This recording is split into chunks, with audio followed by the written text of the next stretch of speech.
Hello, welcome to Nina's Knots Crochet. I'm Lynanne. Today is Sunday, September 4th, 2022. If you're new here, hi, thank you. Welcome in. Thank you for giving me a chance and checking out my channel. Returning subscribers, hi, thank you. I appreciate each and every one of you so very much for spending a little bit of time with me on Sunday. Sundays are all about what I've completed for the week. A little bit of talk and kind of figure out what's going to happen for the rest of the week.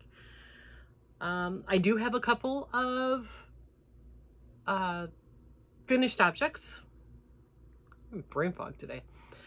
The first one is, if you remember on Wednesday, I showed you a hat that I designed that was a successful failure.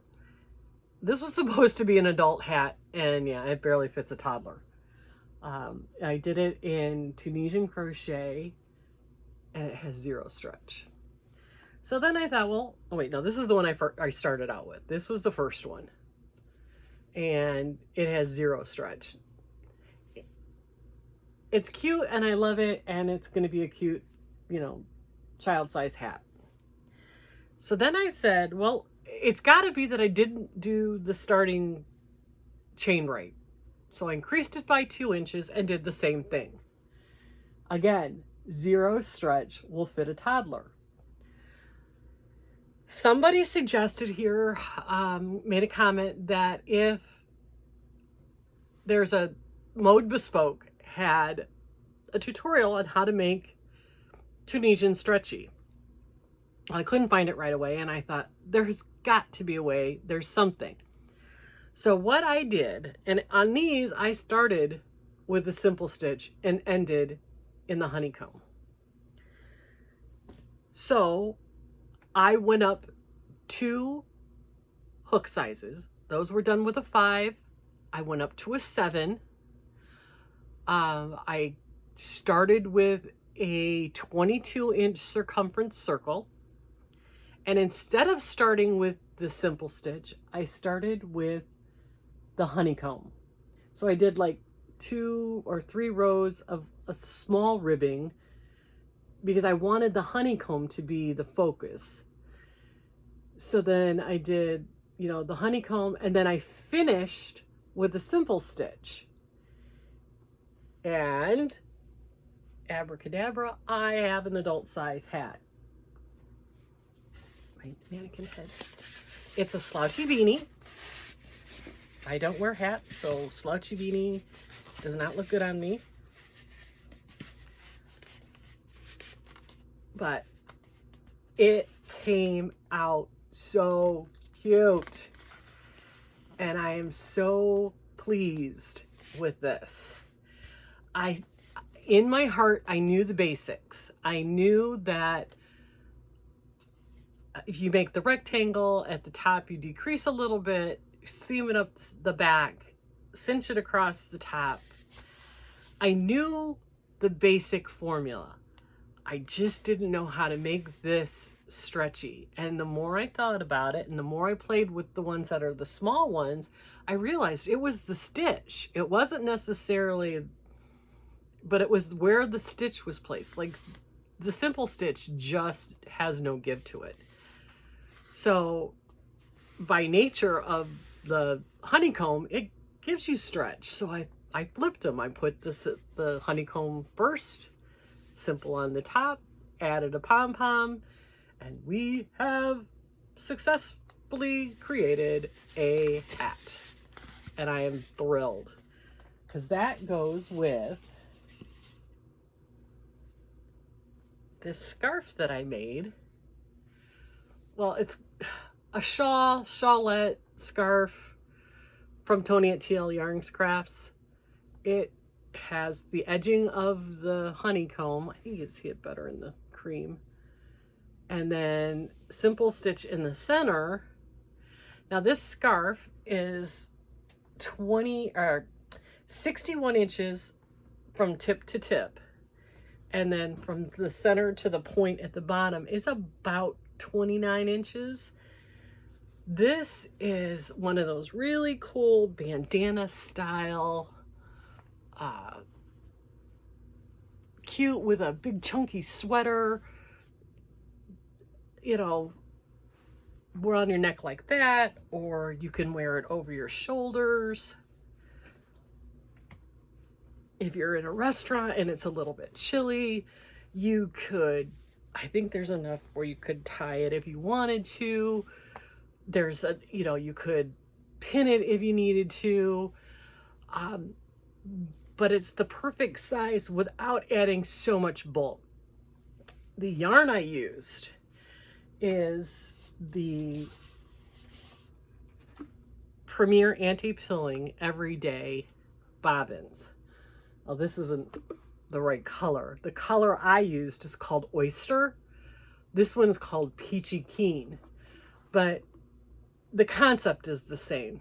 It's a number 4 weight yarn of the anti-pilling acrylic. So it's 100% acrylic. The entire bobbin has 543 yards, 181 of each of the 3 colors.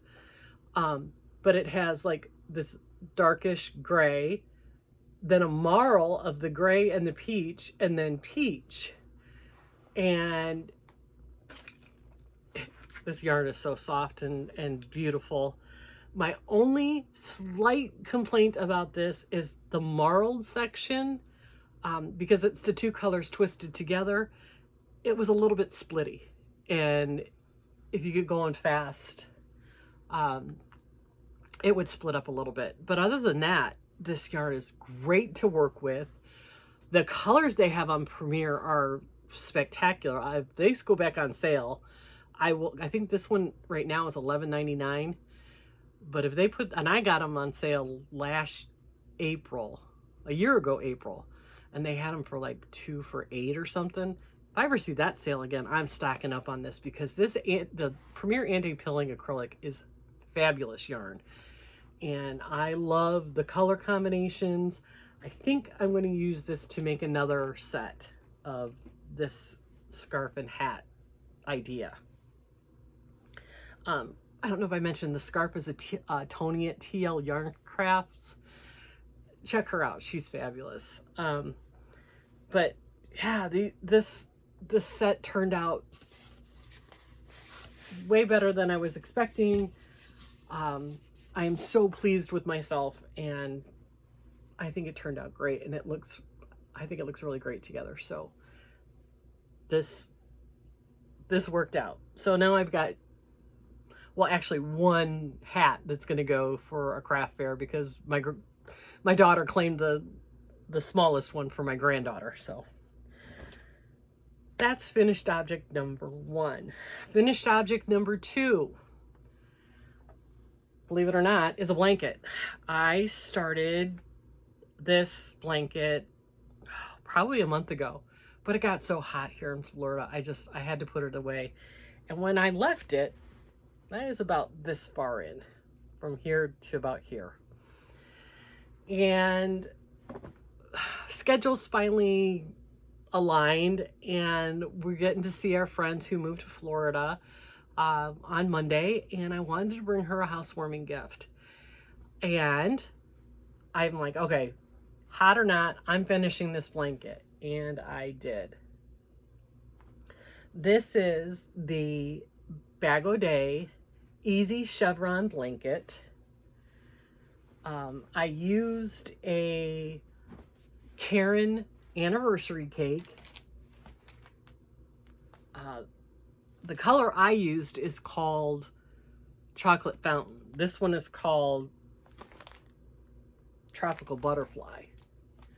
But I just wanted you to see how big these cakes are. There's 1,061 yards, 970 meters in this. It's a bulky number 6.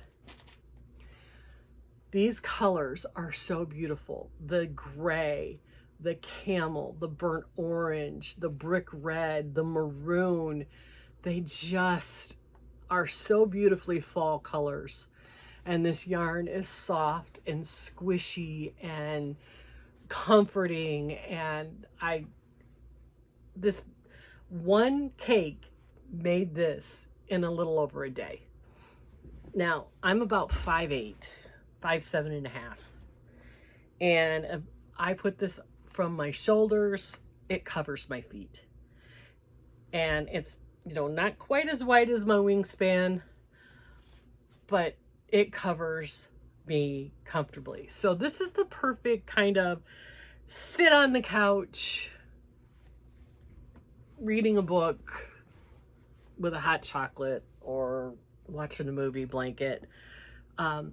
In her tutorial on YouTube, Crystal at Bag O' Day, she tells you how to the stitch multiples if you want to make this wider, or even if you wanted to make it smaller, maybe for a scarf or something.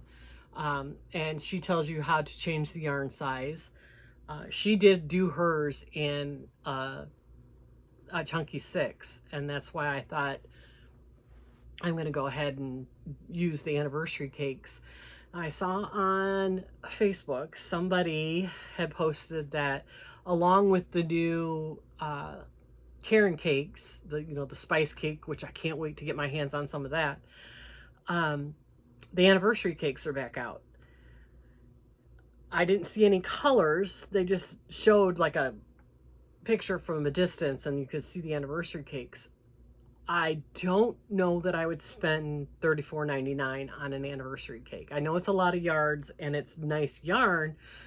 $34.99 is a lot for yarn, acrylic yarn anyway.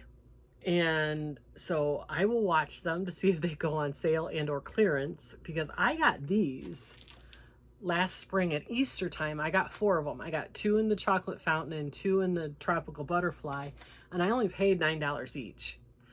$9.99 I think, at the Michaels in Valparaiso, Indiana. That's where my daughter lives. And I'll pay. I would even probably pay $15 for those, but $34.99 I think is just way too much. Way too much for those. I get that they're limited edition and I get that there's a lot of yarn on them, but I don't know if it's worth the price. Like I said, $34.99 for acrylic yarn is a lot. That's my opinion. If you want to spend $34.99 on acrylic yarn and these anniversary cakes, more power to you, and God love you, but that's just a little bit over for me. So these are my finished objects, and I'm really proud of this. I'm glad I was able to show this to you before it ships off to its new home. I did go to Walmart and I picked up the Crochet World, the fall one. It's October 2022. I did it because I want to make this. I don't know if you can see it.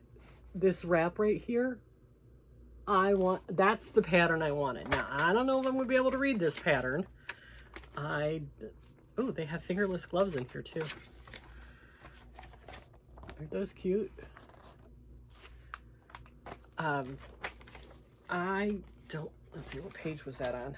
That's why I love the back of this magazine, because you can take a glance and see what's in here and go, yeah, I think I want to do this magazine. So page 56.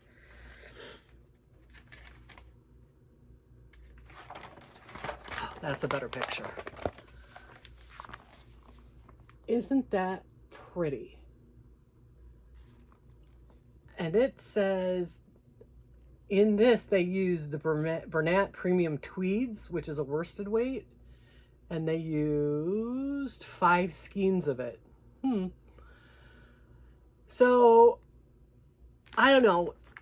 It's cabling and some other stuff, and I think it might be a little bit out of my comfort zone. But I love it. I love the idea of it, and I'm going to put this on my I want it done maybe for Christmas pattern. I don't know. Like I said, I am not a pattern reader. I'm learning. I've been doing, someone had suggested printing out a pattern and following along while you're watching the tutorial, and I've been doing that. but without a tutorial, the thing is that not every pattern is written the same way. There is no industry standard that I can find. Some patterns are written out, you know, verbatim. Some are using parentheses and asterisks and go from here to here and then do this. It gets confusing. But that is my biggest goal in my crocheting, knitting journey, is that I want to learn to read a pattern. And I am trying. And that's why I'm forcing myself. I'm picking up these magazines. I'm picking up the flyers at Hobby Lobby, the ones at Michael's at the end of the aisle. I'm forcing myself out of my comfort zone to try and make myself read a pattern. I think I'm setting myself up for failure with this, because I think this might be a little bit too advanced for me. I may just have to stick this in the files and, you know, a year from now revisit this. But there are other really cute patterns in here. This cute little slouchy hat, you know, the fingerless gloves. There's a lot of pretty things on here, like these little coaster, you know, table mats. So this is a way for me to force myself out of my comfort zone and get, you know, reading these patterns. So that you know, goal set. I think that's all. I mean, I have no other finished objects. My ideas for the rest of the week, I'm going to celebrate the rest of my birthday weekend. My birthday was yesterday, and I get all weekend because it's long weekend in Labor Day here in the States. So everyone's pretty much every year I get a long weekend out of my birthday, because being born on the 3rd of September, it's usually Labor Day weekend. So we have, like I said, we have plans with some friends tomorrow to have dinner and see their new house. Today I am moving the motorhome to the front of our house. We are going on a trip in our motorhome in a few days. We are heading to Mount Airy, North Carolina. My husband's 60th birthday is coming up, and for his 50th birthday, we went to Memphis to see Graceland, to see Elvis. For his 60th birthday, I am taking him to Mount Airy, North Carolina, which is Mayberry, because his other favorite person in the world is Andy Griffith, and that was where he was born, and they have a whole Mayberry theme downtown. So we're going to go spend the day in Mount Airy, North Carolina. Got a campground that's called the Mayberry Campground, but believe it or not, it was the family farm of the original Siamese twins from Barnum and Bailey. It was their family farm, and now I don't know if it's 3-generation grandson now is the owner of the farm and is turning it into a campground and a small museum. So that's where we're going to be staying, and then that will be there for a couple of days, and then we're going on to Roanoke, Virginia. Have you ever heard of the show Black Dog Salvage? It was on DIY and Discovery, and now they've just been bought by the Magnolia Network, and they're running a marathon of them on the Magnolia Network. And it's about this company that goes into old buildings and old churches and saves the architecture, the doors, the hardware. It's just and the people who are on it are fabulous. If you have a chance, check out Magnolia Network, check out Black Dog Salvage. I love this show. But they have a big showroom and a big warehouse where you can go and purchase some of the stuff that they've either saved or have turned into something, and they have original pieces that they sell, and they sell antiques. And the weekend that we're going to be there, they're having a big like street fair in front of their place, and they have music and food vendors, and So we're going to spend a day in Roanoke. And while I'm in Roanoke, I found a LYS that I want to jump into. So I'm going to do that. And then we're leaving from there, and then we'll be spending the night in Dillon, South Carolina before we head back home to Florida. So next week, I don't know how much crocheting I'm going to get done, because Tuesday I go to the doctor and I'm getting an epidural injection into my neck. I have two bulging discs, significant arthritis, and some inflamed nerves. So they're going to do a procedure and try to get the nerve to calm down in my neck so that my arm stops tingling and my thumb stops hurting. And then, like I said, I got to get ready for our trip next week. So crocheting is going to take a little bit of a back, but I do have 2 projects that I'm working on that I'm pretty excited to show you, and I'll show you those on Wednesday. So I also wanted to mention I do have a giveaway going on. It was started last Sunday. It's a giveaway for the a pattern and the yarn and the started project of the Merino Mist. You'll get, I think, 7 balls of this, plus the started project and the pattern. So make sure you check out that video from last week. I will be drawing that winner on next Sunday. I said I was going to run it for 2 weeks. So next Sunday, 8 o'clock Eastern, I will close it and I will draw the winner. And I will, when I put my video out on Sunday, I'll show you who the winner is. So that's all I've got for this week. I hope everybody's having a wonderfully relaxing, creative, long weekend here in the States. Everywhere else, I hope you're having a wonderful weekend. And until Wednesday, stay creative and be kind to everyone.